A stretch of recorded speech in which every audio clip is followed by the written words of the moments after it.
जय हिंद दोस्तों। आज उज्जवल परिवार आप लोगों के बीच में एक अपनी विशेष क्लास अग्निवीर के लिए एक विशेष क्लास लेकर के हाजिर है। अग्निवीर से संबंधित जो आपका एग्जाम है, आर्मी से संबंधित जो एग्जाम है, उसके लिए एक आपकी क्लास यहाँ पे होने वाली है। जो लोग मेरे भाई बहन अग्निवीर की तैयारी कर रहे हैं, आर्मी के लिए विशेष तौर पर तैयारी कर रहे हैं, तो उनके लिए बड़ा महत्व रखेगी ये क्लास में। तो ये जो क्लास रहेगी आपकी, ये इस टाइप की क्लास रहेगी। आपको खाली इंपॉर्टेंट क्वेश्चंस दिए जाएंगे जो कि आपके एग्जाम के हिसाब से बहुत बेहतरीन रहेंगे। दूसरा साथ में ये कि जो लेवल है वो आपका केवल अग्निवीर का ही रहेगा भाई। जो लोग दूसरे लोग देखना चाहते हैं वो देख सकते हैं, बट यह क्लास आपकी अग्निवीर के लिए रहने वाली है। मैं 2 बार ये बात आप लोगों को बोल चुका हूं, ठीक है। तो पहली क्लास भाई आपकी आर्मी के लिए, तो यहां पर जो पहला ही टॉपिक मैं लेकर के आया हूं आप लोगों के बीच में, वो रहने वाला आपका संविधान का विकास। भाई टॉपिक का नाम क्या है? संविधान का विकास। देखिए, संविधान एक ऐसा टॉपिक है, आज हम यहाँ पर पॉलिटी से संबंधित क्वेश्चन देंगे आप लोगों को। संविधान मतलब की अगर मैं बात करता हूं तो यहां से काफी संभावना रहती है आप लोगों की क्वेश्चन बनने की, ठीक है। तो बात करते हैं संविधान का विकास, यानी कि संविधान बना कैसे। हम यहाँ पर बात करें संविधान की आवश्यकता क्यों हुई थी, तो वो सारी चीजें यहाँ पे कहने को और बताने को तो बहुत सारी चीजें हैं, लेकिन यहाँ पर केवल और केवल पिन पॉइंट बात रहेंगे आप लोगों के बीच में। चलिए दोस्तों, बात करूं मैं संविधान के विकास की। सबसे पहले तो बात आती है कि संविधान होता क्या है आपका, संविधान कहते किसे हैं। तो संविधान क्या होता है आपका, मैं देखो यहाँ पर बात करूंगा। देखिए, संविधान कहते किसे हैं ये आपने एक बार समझना, उसके बाद मैं आगे बात करता हूं। देखिए, भारत राज्यों का संघ है, हम बहुत बार बात करते हैं, भारत राज्यों का संघ है। भारत क्या है भाई? भारत राज्यों का संघ है, ये आपने यहां पर जाना, ठीक है। यानी कि यहां पर मैं बात करूं भारत राज्यों का संघ है, तो भारत के जो संघ में जो राज्यों को जोड़ करके भारत जो है आपका वो देश बनाया गया है, ठीक है। अब यहां पर आपकी एक होती है संघ सरकार, एक यहां पर क्या कहते हैं हम, जिसे संघ सरकार कहते हैं, जिसे तुम केंद्र सरकार के नाम से भी जानते हो। संघ सरकार यानी कि जो राज्यों का संघ है उसे कौन चलाएगी? आपकी संघ सरकार चलाएगी, ठीक है। राज्यों को, भारत जो राज्यों का संघ है, तो उनको किस प्रकार से मेंटेन किया जाएगा, तो संघ सरकार या सरकार आपकी उनको क्या करती है, मतलब मेंटेन करती है, उनके ऊपर ऑर्डर चलाती है, ठीक है। ओके, अब जब ये बात यहां तक आपको समझ में आ रही है, तो सरकार क्या अपनी मनमानी करेगी भाई? सरकार किसके अनुसार जो आपका राज्यों पर राज करेगी, सरकार किसके अनुसार? तो सरकार के लिए भी यहां पर एक व्यवस्था की गई कि सरकार किसके अनुसार चलेगी आपकी, तो संविधान के अनुसार चलेगी। ध्यान रखना, आपका संविधान के अनुसार चलने वाली है।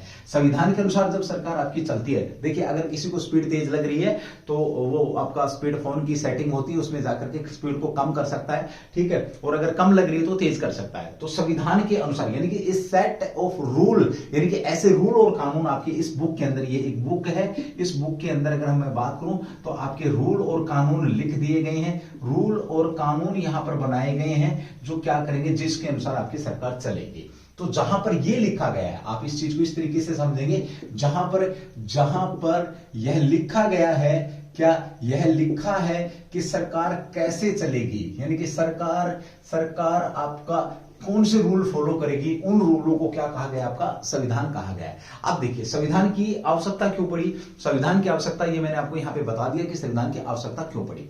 अब बात करते हैं भारत में संविधान कब बना। भारत में संविधान कब बना? जब भारत आजाद हुआ।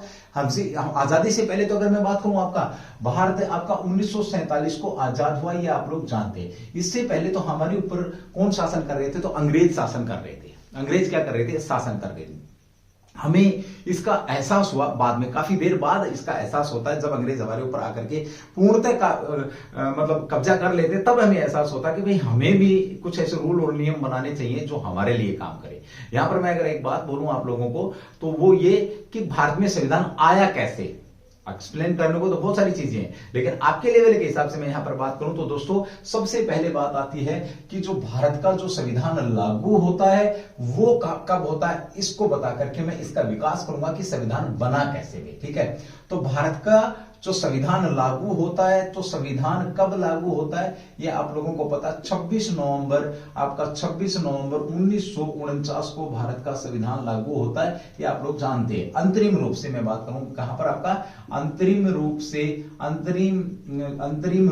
आपका ये संविधान लागू होता है। पूर्ण रूप से अगर संविधान की बात करते हैं तो पूर्ण रूप से आपका जो संविधान लागू होता है 26 जनवरी 1950 को आपका ये संविधान लागू होता है, ठीक है। ओके अब बात सारी जो टॉपिक है संविधान का विकास, यानी कि संविधान बना कैसे, वो बात करेंगे। देखिए भारत के अंदर पहला लिखित कानून कब आता है, अगर आप लोगों से ये पूछा जाता है तो ध्यान रखना, भारत में पहला लिखित कानून, यानी कि भारत का जो संविधान है, ये संविधान कैसा संविधान आपका लिखित संविधान है, लिखित संविधान है, ये आप लोग जानते हैं। और संविधान के प्रकार की भी बात करते हैं, तो प्रकार कितने होते हैं भाई संविधान के, तो संविधान 2 प्रकार का होता है, लिखित और अलिखित। चलिए आगे बात करूंगा इसकी विशेषताओं में मैं इस बात को, ठीक है। तो भारत में पहला लिखित कानून कब आता, भारत में पहला जो लिखित कानून आता कब आता, आपका 1773 रेगुलेटिंग एक्ट है, जिसको तुम किस नाम से जानते हो, 1773 रेगुलेटिंग जो एक्ट है ये आता है भाई आपका 1773 रेगुलेटिंग एक्ट।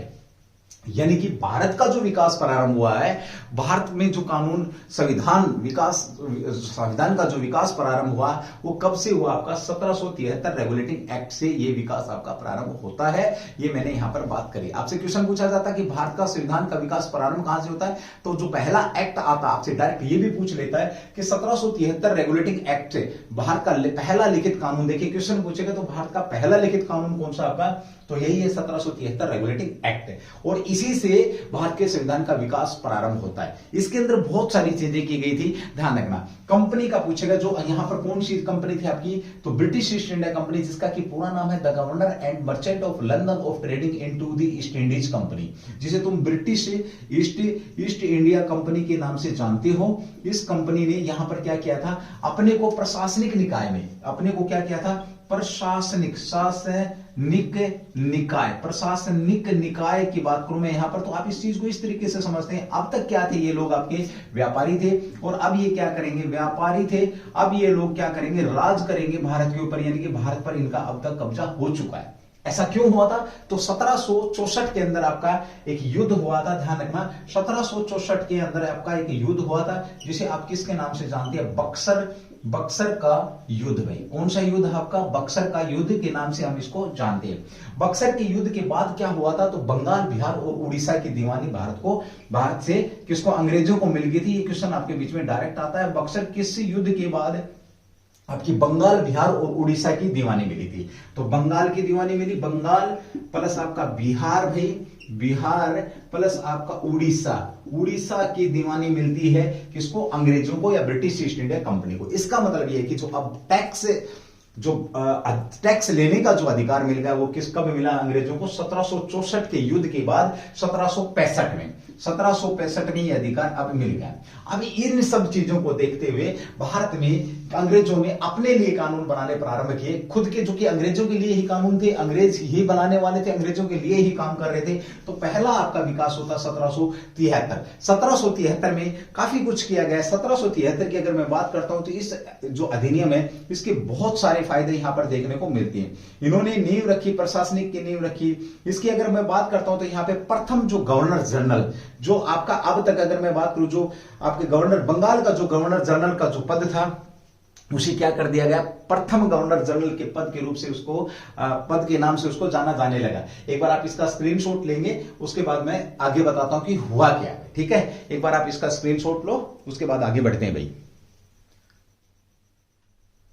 चलिए अब इस 1773 जो रेगुलेटिंग एक्ट था, इसमें क्या क्या होता है उसकी बात करेंगे हम। 1773 का जो रेगुलेटिंग एक्ट है, इसमें क्या हुआ आपका, यहां पर बंबई और मद्रास, आपका क्या है, बंबई साथ में प्लस में आपका मद्रास यहां पर, और आपका बंगाल, ये जो वॉरेन हेस्टिंग्स थे ये कहां के थे, बंगाल के। भाई बंगाल, ये तीन प्रेसिडेंसी थी। ये मैं कहूं यहां पर आपके इनके गवर्नर होते थे, इनके क्या होते थे, गवर्नर होते थे। तो पहली बार 1773 रेगुलेटिंग एक्ट के तहत क्या किया गया, आपका जो बंगाल का गवर्नर था, कौन था, Warren Hastings, Lord Warren Hastings को यहां पर एक नया नाम दे दिया गया, governor general Lord Warren Hastings.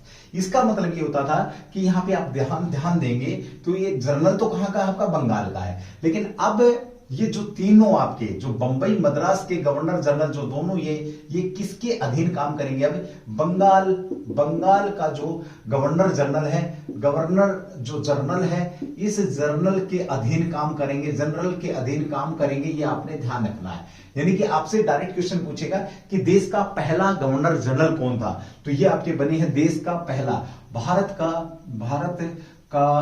पहला गवर्नर जनरल बनाया गया तो 1773 रेगुलेटिंग एक्ट के तहत। नाम क्या उसका? Warren Hastings. अब बंगाल और मद्रास दोनों के दोनों किसके अंडर काम करेंगे? आपका मद्रास और मुंबई दोनों के दोनों किसके अंडर काम करेंगे? आपके तो बंगाल के गवर्नर जनरल के अधीन रह करके काम करेंगे। ये जो भारत का पहला लिखित कानून आया था उसकी बात हो रही है, ठीक है, ओके। अब आता है आपका और क्या था इसके अंदर, तो 1774 में दोस्तों ध्यान रखना, देश का पहला सुप्रीम कोर्ट आपका, देश का पहला सुप्रीम कोर्ट आपका खोला गया। किसके तहत खोला गया था? तो रेगुलेटिंग एक्ट 1773 के तहत खोला गया था। 1773 के तहत खोला गया था आपका। कहां पर खोला गया था? तो कलकत्ता के अंदर भाई, कलकत्ता में ये खोला गया था। एक शब्द को याद करना है, कलकत्ता में खोला गया था। एक्चुअली इसको सुप्रीम कोर्ट कहा गया था। इसके जो पहले जज थे, ये था या नहीं ये तुम्हारे लेवल की बात नहीं है, पर ये ध्यान रखना आपने, इसके जो पहला जज था, इसका पहला जज था, पहला जज की अगर मैं बात करूं तो वो कौन थे? आपके एलिजाबेथ आपके इम्पे थे या इम्पे, ये क्या थे? इसके पहले जज थे। इनके साथ और दो लोग यहां पर काम कर रहे थे, ये आपने इसको विशेष तौर पे ध्यान रखना है, ठीक है। सर एलिजाबेथ इम्पे थे और इनके साथ तीन अन्य लोग भी काम थे। यानी कि आप लोगों से पूछे कि जो पहला सुप्रीम कोर्ट था उसमें जजों की संख्या कितनी थी? 1+3 थी। और अगर वर्तमान में पूछे तो 1+3। ये आपके वर्तमान का जो सुप्रीम कोर्ट है उसकी अगर मैं बात करूं तो यहां पर आपके जजों की संख्या, सिर्फ एक 3 और जोड़ देना। देखिए पहला कोर्ट था जो सुप्रीम कोर्ट आपका रेगुलेटिंग एक्ट के तहत खोला गया था, कलकत्ता के अंदर खोला गया था, उसके जजों की संख्या कितनी थी? 1+3 और एक और 3 जोड़ देना। वर्तमान में सुप्रीम कोर्ट में जजों की संख्या कितनी है ये आपको यहां पर पता होना चाहिए। और वर्तमान में एक और चीज देखिए, पहला जो सुप्रीम कोर्ट था उसके एलिजाबेथ इम्पे थे, उसके कौन थे? Elizabeth Impey. वर्तमान में सुप्रीम कोर्ट के जो मुख्य न्यायाधीश हैं, मुख्य न्यायाधीश की अगर मैं बात करता हूं, न्यायाधीश कौन है? तो ये आपके DY चंद्रचूड़ है। आपके कौन है? आपके DY चंद्रचूड़, DY चंद्रचूड़ है। ध्यान रखना भाई, दिल दीवाना ना जाने कहां खो गया, तूने ऐसे देखा कि कुछ हो गया, उसमें हीरो है चंद्रचूड़ भाई, ठीक है। तो उसी से याद रखेंगे, DY चंद्रचूड़ है। और 35 साल पहले VY चंद्रचूड़ जो थे, चंद्रचूड़ की अगर मैं बात करूं तो ये इनके फादर थे। ये भी आपके सुप्रीम कोर्ट में क्या थे भाई? मुख्य न्यायाधीश थे। ध्यान रखेंगे, आप लोगों से पूछा जा सकता है ऐसा जज सुप्रीम कोर्ट के मुख्य न्यायाधीश कौन है जिनके फादर भी मुख्य न्यायाधीश रहे? तो VY चंद्रचूड़ जो कि DY चंद्रचूड़ वर्तमान में है, इनके पिता थे। और सबसे लंबा कार्यकाल भी अगर पूछा जाता है, ध्यान रखना, सुप्रीम कोर्ट के अंदर सबसे लंबा जो कार्यकाल है, तो लंबा कार्यकाल भी किसका है? आपका DY चंद्रचूड़ का। ये आपके बीच में मैंने सुप्रीम कोर्ट के 7 क्वेश्चन थे, तो 3 क्वेश्चन मैंने यहां पे आपको दे दिए। ये था आपका 1773 रेगुलेटिंग एक्ट, जिसके तहत ये यहां से हमने भारत के कानून, जो भारत का जो संविधान है, इसका विकास प्रारंभ किया है, ठीक है। चलिए अगले क्वेश्चन की बात करेंगे। यहां पे एक बार मैं रफ कर देता हूं, उसके बाद आपने स्क्रीनशॉट इसका लेना, जल्दी स्क्रीनशॉट लेंगे, उसके बाद आगे बढ़ते हैं।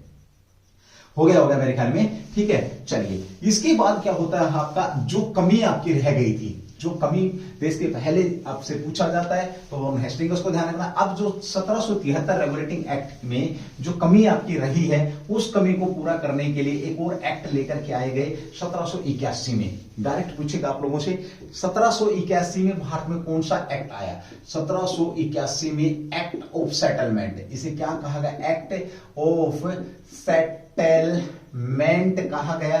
ध्यान रखना, 1781 के अंदर आया। ये पहला 1773 के अंदर, दूसरा 1781। इसमें लिखना, आप नोट डाल के लिखना, नोट 1773 की कमियों को दूर करने के लिए, 1773 के जो एक्ट है, इस एक्ट की कमी को दूर करने के लिए कमी को दूर करने के लिए ये आपका लाया गया है, ये आपने इसको ध्यान रखना है। तो 1773 के एक्ट की कमी को दूर करने के लिए नाम इसका क्या दे दिया गया, एक्ट ऑफ सेटलमेंट। यानी कि दूसरा जो आपका यहां पर कानून आया है ये आपके बीच में है, एक्ट ऑफ सेटलमेंट के जिसके नाम से जिसको जाना गया है। इसके बाद एक और एक्ट आया है आपका 1784 में, ये आपका संविधान का विकास चला। 1784 में कौन सा एक्ट आता है, एक्ट ऑफ सेटलमेंट तो ये हो गया। उसके बाद है पिट्स इंडिया एक्ट आपका, पिट्स इंडिया एक्ट के नाम से आपका एक और एक्ट आता है। ये कब आता है आपका 1784 में। सीधी बात करें हम यहां पर तो 1784 में पिट्स इंडिया एक्ट आपका यहां पर आता है। बोर्ड ऑफ डायरेक्टर्स जो थे आपके यहां पर, इनको लेकर के कुछ विशेषता की गई थी, ये भी आपने ध्यान रखना। यानी कि कुछ नए नियम जोड़े गए आपको 1700। आपसे डायरेक्ट पूछेगा पिट्स इंडिया एक्ट पहला कब आया, तो 1784 में आपका पिट्स इंडिया एक्ट आता है, ये आपने ध्यान रखना। 1793 में फिर एक एक्ट आता है आपका चार्टर अधिनियम, इसमें भी एक एक्ट आता है आपका 1794 में। फिर आपका एक एक्ट आता है 1794 में भी आपका एक एक्ट आता है, जिसमें भी कंपनी को कुछ विशेषताएं दी गई है। यानी कि धीरे धीरे कानून आपके क्या हो रहे हैं, इकट्ठे हो रहे हैं। इसने ध्यान है, इसमें नियंत्रण बोर्ड के सदस्यों को वेतन आदि की व्यवस्था की गई थी। 1794 में क्या किया गया था, जो आपके कोर्ट ऑफ डायरेक्टर्स हैं, नियंत्रण जो कंपनी पर जो लोग नियंत्रण कर रहे हैं, उनके वेतन से संबंधित आपकी संबंधित जो बातें कही गई आपकी, किसमें गई आपकी 1794 में। देखिए 1773 आया, उसके बाद आपका मैं बात करूं यहां पे 1784 पिट्स इंडिया एक्ट आया। 1794 में नियंत्रण और वेतन के लिए आपका एक अधिनियम आया, ये भी आपने इसको ध्यान रखना है। एक जो मोस्ट इंपोर्टेंट अधिनियम आया आपका 1893 चार्टर अधिनियम आपका। एक अधिनियम कब आया, 1893 चार्टर अधिनियम के नाम से जिसको जाना जाता है। कब आया भैया आपका 1800 ये कितना था, 1784 है। इसके बाद हाँ 1793 के बाद आपका 1813 में आता आपका 1813 में अगला जो आपका अधिनियम है। अभी ये अधिनियम एक और कानून लेकर के आई कंपनी, बार बार कानून लेकर के आ रही है। जब भी उसे जरूरत पड़ती है तो कंपनी क्या लेकर के आती है, अपनी कानून लेकर के आती है। ये भी यहां पर आपने इसको ध्यान रखना। विशेष तौर पे यहां पर पादरियों की जो भारत में आने जाने की आज्ञा नहीं थी, परंतु इसके द्वारा क्या किया गया, ईसाई धर्म के जो पादरी हैं यानी कि वो अब भारत में आ जा सकते हैं, ऐसा बोला गया है। ईसाई जो आपके पादरी हैं, ईसाई धर्म के जो पादरी हैं, पादरी तो वो अब भारत में आ जा सकते हैं और धर्म का प्रचार कर सकते हैं। देखिए अगर हम कहीं ना कहीं ये बात करते हैं कि यूरोपियन कंपनी भारत में क्यों आई थी, तो कहीं ना कहीं वो अपने धर्म का प्रचार भी करना चाह रही थी। ये भी आप लोगों ने इसको ध्यान रखना। आज्ञा प्रदान कर दी और आने जाने की सुविधा इस एक्ट के अंदर आपका किसमें 1813 में प्रदान कर दी गई। ठीक है, ओके। उसके बाद आपका एक अधिनियम आता है 1833 का चार्टर अधिनियम। एक और आपका अधिनियम आता है 1833 का। ये बड़ा लंबा चौड़ा अधिनियम था। 1833 का अधिनियम, 1833 का अधिनियम भी आपका यहां पर, यानी कि एक और कानून आया है 1833 में। धीरे धीरे जत्था बनता जा रहा है कानूनों का, है ना। तो 1833 में एक अधिनियम आया। ये मुख्य बहुत सारी विशेषताएं यहां पर कर दी गई थी, जिसमें अगर मैं बात करूं आपकी तो 1833 में सबसे पहले तो ये था कि जो इस कंपनी का जो नाम था, शॉर्ट नाम कब किया गया, तो ये आपका 1833 में किया गया था। दूसरा आपका अगर मैं पूछूं आप लोगों से, जो मुगलों के जो सिक्के बंद किए गए थे वो भी आपके किसके द्वारा किए गए थे, 1833 के अधिनियम के द्वारा किए गए थे। ये भी आप लोगों ने इसको भी विशेष तौर पर ध्यान रखना है। ठीक है, ओके। इसके बाद एक अधिनियम आया आपका, यानी कि दो चीजें ध्यान रखेंगे। जो ब्रिटिश ईस्ट इंडिया जो कंपनी थी उसका शॉर्ट नाम कब किया गया, ईस्ट इंडिया कंपनी कब किया गया, तो 1833 अधिनियम में किया गया है। ये आपने इसको ध्यान रखना है। ठीक है, दूसरा क्या किया गया था यहां पर, तो आपका एक तो ये याद रहना चाहिए आपको, 1833 में आपका ब्रिटिश जो कंपनी है, the governor and merchant of London of trading into the east Indies company का नाम चेंज करके क्या किया गया, ईस्ट इंडिया कंपनी का यहां पर नाम रखा गया। ये आपने इसको विशेष तौर पे ध्यान रखना है। ठीक है, एक अधिनियम आपका आता 1853 में। इसके बाद और कानून आया आपका, कब आता है कानून आता आपका 1853 में एक अधिनियम आता। कब आता आपका 1853 में अधिनियम आता है। ये अधिनियम भी बड़ा खतरनाक था, क्योंकि इसके बाद 1857 की क्रांति होती है, ये आपको पता है। ठीक है, तो 1853 अधिनियम की अगर हम बात करते हैं यहां पर, तो इसमें क्या होता है, इसमें अगर मैं बात करूं तो इसमें मैकाले समिति की नियुक्ति की गई थी। प्रतियोगिता परीक्षाओं के आधार पर भरने की व्यवस्था की गई थी। क्या कहा गया था, जो सिविल सर्विसेज हैं, ICS जो सिविल सर्विसेज हैं, इसके लिए प्रतियोगिता परीक्षा की बात की गई थी। आप लोगों से पूछे तो मेकाले जो समिति है, इस समिति की भी बात आपकी कही गई। कहां पर? आपके 1853 अधिनियम में भी, ठीक है, 1853 अधिनियम में ये सारी चीजें यहां पर कही गई हैं और ये आपने इसको विशेष तौर पे ध्यान रखना है। मेकाले समिति का गठन पूछेगा। देखिए, मेकाले समिति का गठन पूछे तो 1854 में किसके लिए हुआ? Lord Macaulay. इन्हें आधुनिक शिक्षा का जनक भी कहा जाता है। तो 1854 में आपका 1854 में मेकाले समिति का गठन किया गया। ये भी आपने भी इसको भी ध्यान रखना, पूछ सकता है। देखिए 10th लेवल के क्वेश्चन है आपके और आपका जो सिलेबस है वो 10th लेवल का ही है, तो इसका भी आपने विशेष तौर पर ध्यान रखना है, ठीक है। अब बीच में क्या होता है? आपका 1857 की क्रांति होती है, जो आपका फर्स्ट स्वतंत्रता संग्राम होता है। उसके बाद एक अधिनियम आता है 1858। इसका एक बार आप स्क्रीनशॉट देंगे, उसके बाद हम बात करते हैं आगे भाई अपने अगले अधिनियम के बारे में, जहां हम इसकी बात करते हैं पूर्ण विकास की बात कर रहे हैं। किसका? संविधान का विकास चल रहा है आप लोगों के बीच में, तो आपको इसमें भी इसको भी आपने ध्यान रखना है, ठीक है। 1858 में एक अधिनियम आया। ये अधिनियम बड़ा खतरनाक था आपका और भारत के लिए कहीं ना कहीं ये आपका, मैं एक बात कहूं, भारत के लिए बड़ी विशेषताएं रखने वाला अधिनियम था 1858। सबसे पहले तो भारत का शासन कंपनी को लेकर के कहां चला गया आपका? देखिए 1858 का अधिनियम, भाई अधिनियम आया 1858 का अधिनियम। अब इस अधिनियम में या कानून में क्या कहा गया? सबसे पहला पॉइंट ये था कि अब तक जो आपकी ब्रिटिश ईस्ट इंडिया जो कंपनी थी, ये भारत पर क्या कर रही थी? शासन कर रही थी। यानी कि अब तक भारत किसके अधीन था? आपका ब्रिटिश ईस्ट इंडिया कंपनी के अधीन था। अब डायरेक्ट यहां अब हम पर राज कौन करेगा? तो ब्रिटिश संसद राज करेगा भाई, ब्रिटिश क्राउन के अंडर। क्राउन, ये बहुत बार क्वेश्चन पूछा जाता है कि भारत ब्रिटिश क्राउन के अधीन कब हुआ? के अधीन कब हुआ? अगर ये पूछे आप लोगों से तो आपने ध्यान रखना 1858 में आपका ये आपका अधीन हुआ है। ये आपने इस विशेष तौर पे इसको ध्यान रखना है। दूसरी बात करूं मैं, यहां पर मंत्री पद की व्यवस्था की गई है। किसकी गई? आपकी मंत्री परिषद की व्यवस्था पहली बार की गई। कब की गई है आपकी? तो जब ब्रिटिश संसद के अधीन आएगा, ब्रिटिश यहां पे के अधीन ब्रैकेट में करेंगे संसद के अधीन, ठीक है। अब यहां पर क्या? मंत्री परिषद, मंत्री जो परिषद है इसकी व्यवस्था की गई आपकी 1858 के अधीन भाई, जो आपका ब्रिटिश अधिनियम आया था उसकी बात हो रही है, ठीक है। अब यहां आपने ध्यान रखना है, तो यहां पर अब ब्रिटिश ईस्ट इंडिया कंपनी हमारी जिम्मेवारी नहीं लेगी। कौन जिम्मेवारी लेगा यहां पर? तो एक सचिव नियुक्त किया जाएगा, भारत सचिव की एक पद क्रिएट किया गया यहां पर, भारत सचिव, सॉरी भाई, भारत सचिव यहां पर क्रिएट किया गया। यानी कि ये कौन व्यक्ति होता था? जो ब्रिटिश संसद के अंदर, संसद में, कहां पर आपका? ब्रिटिश संसद में भाई आपका क्या होता था? ब्रिटिश संसद में एक मंत्री के बराबर होता था, एक मंत्री के बराबर होता था। यहां पर आप लोगों से पूछा जाता है कि 1858 के बाद भारत की जिम्मेदारी किसको दे दी गई?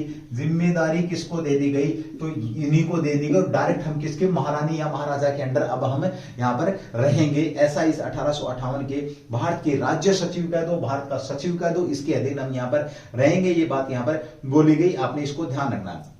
भारत के गवर्नर जनरल का नाम बदली करके क्या किया गया? वायसराय किया गया। ये आपने बड़ा अच्छा क्वेश्चन आपके लिए बनेगा यहां पर अग्निवीर के लिए। तो मैं यहां पर बात करूं, भारत के गवर्नर जनरल का नाम बदली करके क्या कहा गया? भारत का जो गवर्नर जनरल था, भारत का गवर्नर जो जनरल है उसको क्या कहेगा? वायसराय राय कहा गया। आप लोगों ने इसको भी विशेष तौर पे ध्यान रखना है, ठीक है। आपसे पूछेंगे जो गवर्नर जनरल था भारत का, उसे वायसराय कब बनाया गया? तो 1858 के अधिनियम के तहत बनाया गया। इसका आपने ध्यान रखना है। और अंतिम इस समय के गवर्नर जनरल लॉर्ड कैनिंग, अंतिम गवर्नर जनरल, अगर आप लोगों से पूछे भारत के अंतिम जो गवर्नर जनरल, अगर यहां पर पूछता है गवर्नर जनरल आपका पूछे तो कौन है आपके? तो यह है लॉर्ड कैनिंग। देखिए दो क्वेश्चन बनेंगे आपके।